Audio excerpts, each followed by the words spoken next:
The death toll from the COVID-19 pandemic in Trinidad and Tobago has crossed 100.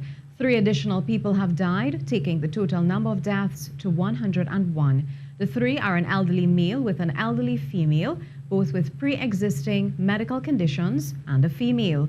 Meanwhile, the Ministry of Health's update says 59 new positive cases have been reported in the last 24 hours. 75 patients are at hospital, 56 at Couva, 16 at Cora, and 3 at the Scarborough Regional Hospital at the Fort.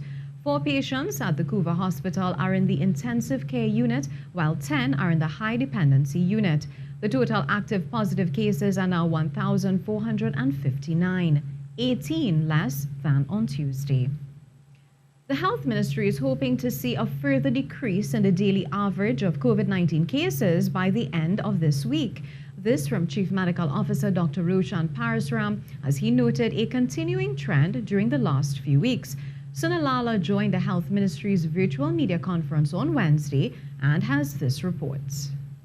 The weekend, epidemiologist Dr. Avery Hines indicated that this country had seen a decline in the rolling daily averages of new people testing positive for COVID-19. He pointed out that this country had a faster decline from late August to early September, and then a slow decline crossed September into October. And now, Dr. Parasram believes that trend may continue by the end of this week, when the Prime Minister is expected to say whether any COVID-19 restrictions would be relaxed. Last week's average of about 30 to 32 per day. The week prior to that, we had, if you recall, somewhere around 52 to 53 cases. So there has been a reduction. We are hoping to see that trend continuing in the rest of the week, and we'll have a better idea on Saturday or thereabouts what happens during this particular week. The Prime Minister on October 10th had said there could possibly be the opening up of some sectors after the 2-week period ends on October 24th, should COVID-19 numbers continue to decline. At that time, he stated an intention to relax some measures for places of worship, as well as bars and restaurants. Earlier this week, the Bar Owners and Operators Association was among some clamoring for the reopening of the sector. During Wednesday's media conference, Dr. Parasram also added that most COVID-19 cases are coming from places of work. Most of the cases, I would say, as you indicated with other countries, are coming from the workplace.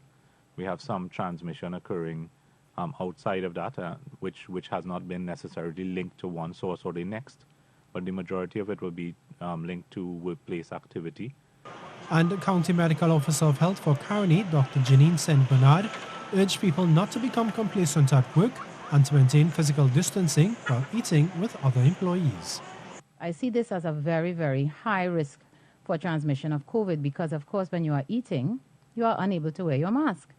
Dr. St. Bernard also reminded citizens to ensure there is adequate physical distancing when traveling via public transport and while shopping at supermarkets. Sonolala, CTT News.